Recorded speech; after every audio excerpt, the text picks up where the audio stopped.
بسم اللہ الرحمن الرحیم۔ السلام علیکم ناظرین، آج ہماری ویڈیو کا موضوع ہے حضرت نوح علیہ السلام کی کشتی۔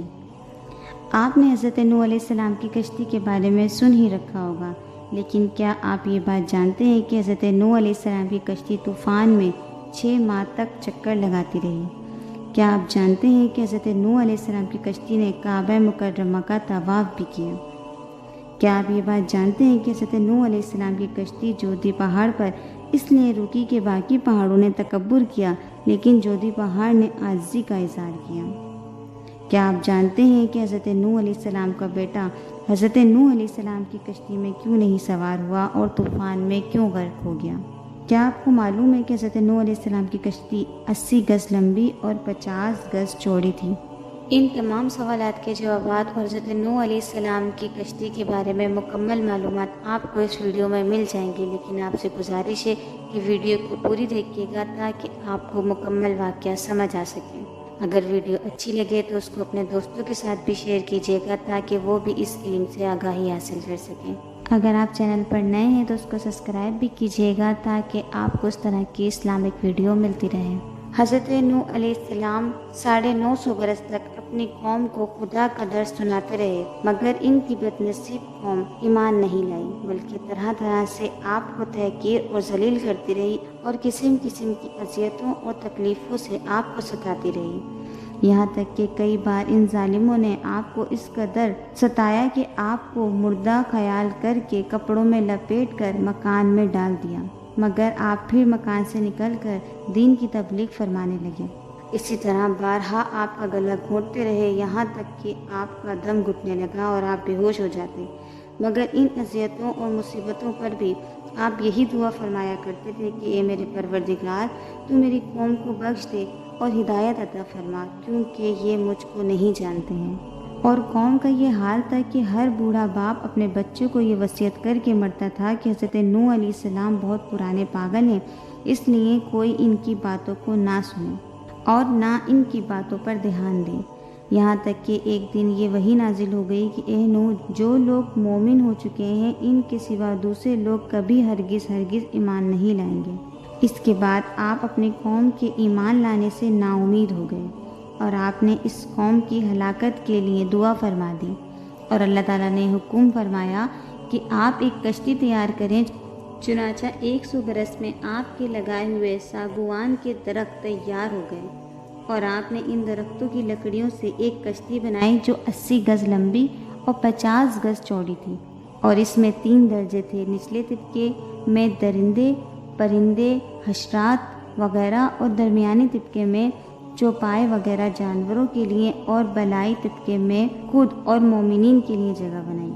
اس طرح یہ شاندار کشتی آپ نے بنائی اور 100 برس کی مدت میں یہ تاریخی کشتی بن کر تیار ہو گئی، اور آپ کی اور مومنوں کی محنت اور کاریگری کا ثمرہ بن گئی، جنہوں نے بے پناہ محبت کر کے یہ کشتی بنائی تھی۔ جب آپ کشتی بنانے میں مصروف تھے تو آپ کی قوم آپ کا مذاق اڑایا کرتی، کوئی کہتا کہ اے نوح، اب تم بڑی بن گئے ہو، حالانکہ پہلے تم کہا کرتے تھے کہ میں خدا کا نبی ہوں۔ کوئی کہتا کہ اے نوح، خشک زمین میں تم کشتی کیوں بنا رہے ہو؟ کیا تمہاری عقل ماری گئی ہے؟ غرض طرح طرح کا مذاق کرتے اور قسم قسم کی طعنہ بازیاں اور بد زبانیاں کرتے رہتے تھے، اور آپ ان کے جواب میں یہی فرمایا کرتے تھے کہ آج تم ہم سے مذاق کرتے ہو، لیکن مت گھبراؤ، جب خدا کا عذاب بصورت طوفان آ جائے گا تو ہم تمہارا مذاق اڑائیں گے۔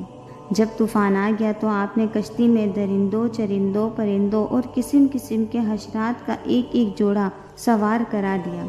اور خود آپ اور آپ کے تینوں فرزند یعنی حام، سام اور یافت، اور ان تینوں کی بیویاں اور آپ کی مومنہ بیوی اور بہت سارے مومنین مرد و عورت، کل 180 انسان کشتی میں سوار ہو گئے، اور آپ کی ایک بیوی جن کا نام وائلہ تھا، وائلہ جو کہ کافر تھی، اور آپ کا ایک لڑکا جس کا نام کنعان تھا، یہ دونوں کشتی میں سوار نہیں ہوئے اور طوفان میں غرق ہو گئے۔ روایت ہے کہ جب سانپ اور بچھو کشتی میں سوار ہونے لگے تو آپ نے ان دونوں کو روک دیا، تو ان دونوں نے کہا کہ اے اللہ کے نبی، ہم دونوں کو سوار کر لیجئے، ہم عہد کرتے ہیں کہ جو شخص سلام علی نوح فی العالمین پڑھ لے گا، ہم دونوں اس کو زر نہیں پہنچائیں گے۔ تو آپ نے ان دونوں کو بھی کشتی میں بٹھا لیا۔ طوفان میں کشتی والوں کے سوا ساری قوم اور کل مخلوق غرق ہو کر ہلاک ہو گئی، اور آپ کی کشتی جودی پہاڑ پر جا کر ٹھہر گئی۔ اور طوفان ختم ہونے کے بعد کشتی والوں سے کہا کہ زمین پر اترو، اور آپ کی نسل میں بے پناہ برکت ہوئی، اور آپ کی اولاد تمام روئے زمین پر پھیل کر آباد ہو گئی، اس لیے آپ کا لقب آدم ثانی ہے۔ یوں تو اللہ تعالیٰ نے حضرت نوح علیہ السلام کو 200 برس پہلے ہی بذریعہ وحی آگاہ کر دیا تھا کہ آپ کی قوم طوفان میں غرق کر دی جائے گی، مگر طوفان آنے کی نشانیاں مقرر فرما دی تھی کہ آپ کے گھر کا تندور سے پانی ابلنا شروع ہوگا۔ چنانچہ پتھر کے اس تندور سے ایک دن صبح کے وقت پانی ابلنا شروع ہو گیا، اور آپ نے کشتی پر جانوروں اور انسانوں کو سوار کرانا شروع کر دیا۔ پھر زوردار بارش ہونے لگی جو مسلسل 40 دن اور 40 رات موسلا دھار برستی رہی، اور زمین میں جا بجا شک ہو گئی، اور پانی کے چشمے پھوٹ کر بہنے لگے۔ اس طرح بارش اور زمین سے نکلنے والے پانیوں میں سے ایسا طوفان آ گیا کہ 40 گز اونچے پہاڑوں کی چوٹیاں ڈوب گئیں۔ اس واقعے کا ذکر پارہ نمبر 12 سورہ ہود میں موجود ہے۔ یعنی طوفان آ گیا اور ساری دنیا غرق ہو گئی۔ طوفان کتنا زوردار تھا اور طوفانی سیلاب کی موجوں کی کیا کیفیت تھی، اس کا منظر قرآن میں ان الفاظ میں موجود ہے کہ ترجمہ کنز ایمان، اور وہ انہیں لیے جا رہی تھی ایسی موجوں میں جیسے پہاڑ۔ حضرت نوح علیہ السلام کشتی پر سوار ہو گئے، اور کشتی طوفانی موجوں سے ٹکراتی ہوئی برابر چلتی رہی، یہاں تک کہ سلامتی کے ساتھ کوہ جودی پہاڑ پر جا کر ٹھہر گئی۔ کشتی پر سوار ہوتے وقت حضرت نوح علیہ السلام نے یہ دعا پڑھی تھی: بسم اللہ مجریہا و مرساہا ان ربی لغفور الرحیم، یعنی ترجمہ کنز ایمان، اللہ کے نام پر جس کا چلنا اور اس کا ٹھہرنا، بے شک میرا رب ضرور بخشنے والا مہربان ہے۔ حضرت نوح علیہ السلام کی کشتی طوفان میں 6 ماہ تک چکر لگاتی رہی، یہاں تک کہ خانہ کعبہ کے پاس سے گزری اور کعبہ مکرمہ کے ساتھ چکر لگائے۔ پھر اللہ تعالیٰ کے حکم سے یہ کشتی جودی پہاڑ پر ٹھہر گئی، جو عراق کے ایک شہر جزیرہ میں واقع ہے۔ روایت ہے کہ اللہ تعالیٰ نے ہر پہاڑ کی طرف سے یہ وحی کی کہ حضرت نوح علیہ السلام کی کشتی کسی ایک پہاڑ پر ٹھہرے گی، تو تمام پہاڑوں نے تکبر کیا، لیکن جودی پہاڑ نے عاجزی کا اظہار کیا، تو اللہ تعالیٰ نے اس کو یہ شرف بخشا کہ کشتی جودی پہاڑ پر ٹھہر گئی۔ اور ایک روایت ہے کہ بہت دنوں تک اس کشتی کی لکڑیاں اور تختے باقی رہے تھے، یہاں تک کہ اگلی امتوں کے بعد بعض لوگوں نے اس کشتی کے تختوں کو جودی پہاڑ پر دیکھا تھا۔ محرم کی 10ویں تاریخ عاشورہ کے دن یہ کشتی جودی پہاڑ پر ٹھہری، چنانچہ اس تاریخ کو کشتی کے تمام مخلوقوں نے شکر ادا کیا اور شکرانے کا روزہ رکھا۔ حضرت نوح علیہ السلام نے کشتی سے اتر کر سب سے پہلی جو بستی بسائی، اس کا نام سامانین رکھا۔ عربی زبان میں سامانین کے معنی ہیں 80، چنانچہ کشتی میں 80 آدمی تھے، اس لیے اس گاؤں کا نام سامانین رکھ دیا گیا۔ حضرت نوح علیہ السلام کا ایک بیٹا جس کا نام کنعان تھا، وہ دل سے آپ پر ایمان نہیں لایا تھا، بلکہ وہ منافق تھا اور اپنے کفر کو چھپائے رکھتا تھا، لیکن طوفان کے وقت اس نے اپنے کفر کو ظاہر کر دیا۔ حضرت نوح علیہ السلام نے کشتی پر سوار ہوتے وقت اس کو بلایا اور فرمایا: میرے پیارے بیٹے، تم کشتی پر سوار ہو جاؤ اور کافروں کا ساتھ چھوڑ دو۔ تو اس نے کہا کہ میں طوفان میں پہاڑوں پر چڑھ کر پناہ لے لوں گا۔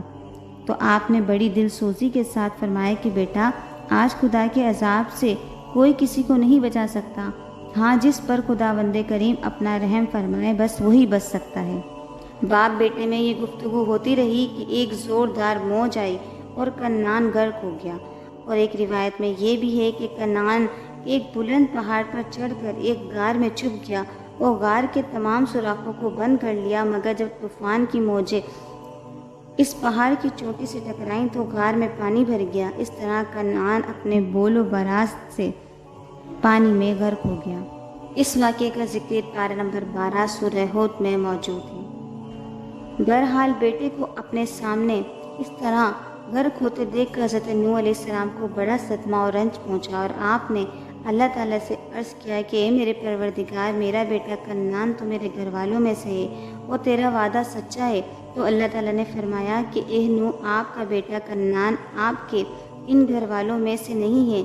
جن کو بچانے کا ہم نے وعدہ کیا تھا، لہٰذا اے نوح تمہارا یہ سوال ٹھیک نہیں ہے، اس لیے تم مجھ سے ایسی کسی بات کا سوال نہ کرو جس کا تمہیں علم نہیں ہے۔ تو حضرت نوح علیہ السلام نے کہا کہ اے میرے پروردگار، میں تیری پناہ مانگتا ہوں کہ میں تجھ سے کسی ایسی بات کا سوال کروں جو مجھے معلوم ہی نہیں ہے، اور اگر تو مجھے معاف فرما کر رحم نہ فرمائے گا تو میں نقصان میں پڑ جاؤں گا۔ جب حضرت نوح علیہ السلام کی کشتی جودی پہاڑ پر پہنچ کر ٹھہر گئی تو سب کفار غرق ہو کر فنا ہو چکے تھے، اور اللہ تعالیٰ نے زمین کو حکم دیا کہ اے زمین، جتنا پانی تجھ سے چشموں کی صورت میں نکلا ہے تو ان سب پانیوں کو پی لے، اور اے آسمان، تو اپنی بارش بند کر دے۔ چنانچہ پانی گھٹنا شروع ہو گیا اور طوفان ختم ہو گیا۔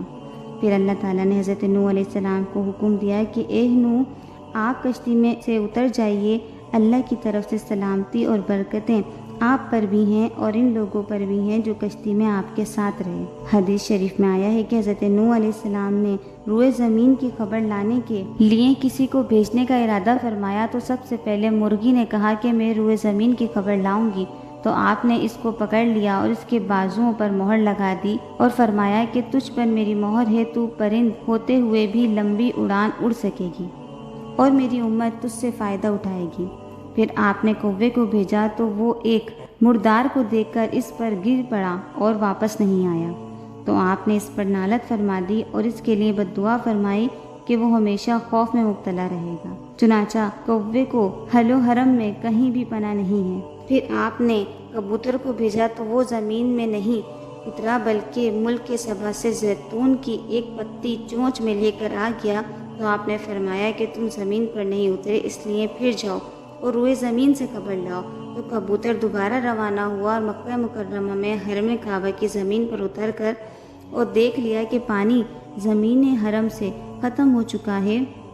اور سرخ رنگ کی مٹی ظاہر ہو گئی ہے۔ کبوتر کے دونوں پاؤں سرخ مٹی سے رنگین ہو گئے اور وہ اسی حالت میں حضرت نوح علیہ السلام کے پاس واپس آ گیا اور عرض کیا کہ اے خدا کے پیغمبر، آپ میرے گلے میں ایک خوبصورت توق عطا فرمائیے اور مجھے زمین حرم میں سکونت کا شرف عطا فرمائیے۔ چنانچہ حضرت نوح علیہ السلام نے کبوتر کے سر پر دست شفقت پھیرا اور اس کے لیے دعا فرما دی کہ اس کے گلے میں دھاری کا ایک خوبصورت ہار پڑا رہے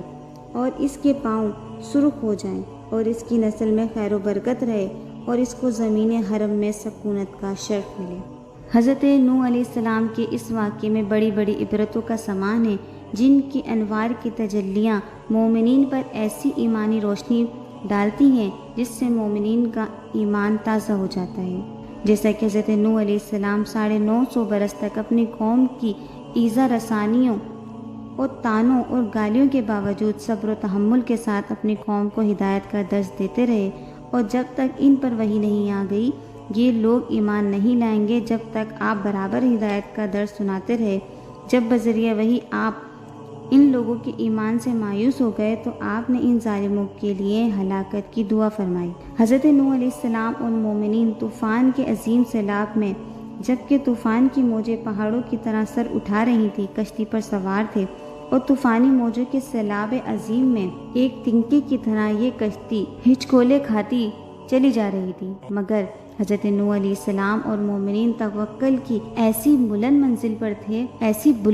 پر تھے، نہ ان لوگوں کو کوئی گھبراہٹ تھی اور نہ کوئی پریشانی۔ اس میں مومنین کے لیے ہدایت ہے کہ بڑی سے بڑی مصیبت کے وقت میں بھی مومن کو اللہ تعالیٰ پر بھروسہ رکھنا چاہیے اور توکل رکھنا چاہیے اور مطمئن رہنا چاہیے۔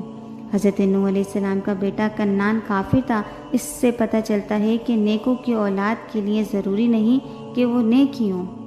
بروں کی اولاد اچھی اور اچھوں کی اولاد بری بھی ہو سکتی ہے۔ یہ خداوند تعالیٰ کی طرف سے ہے، وہ جس کو چاہے اچھا بنا دے اور جس کو چاہے برا بنا دے۔ تو ناظرین، یہ تھا حضرت نوح علیہ السلام کا واقعہ۔ آج کے لیے اتنا ہی، انشاءاللہ پھر ملیں گے ایک نئی ویڈیو کے ساتھ۔ جب تک کے لیے اپنا بہت سارا خیال رکھیے گا۔ اللہ حافظ۔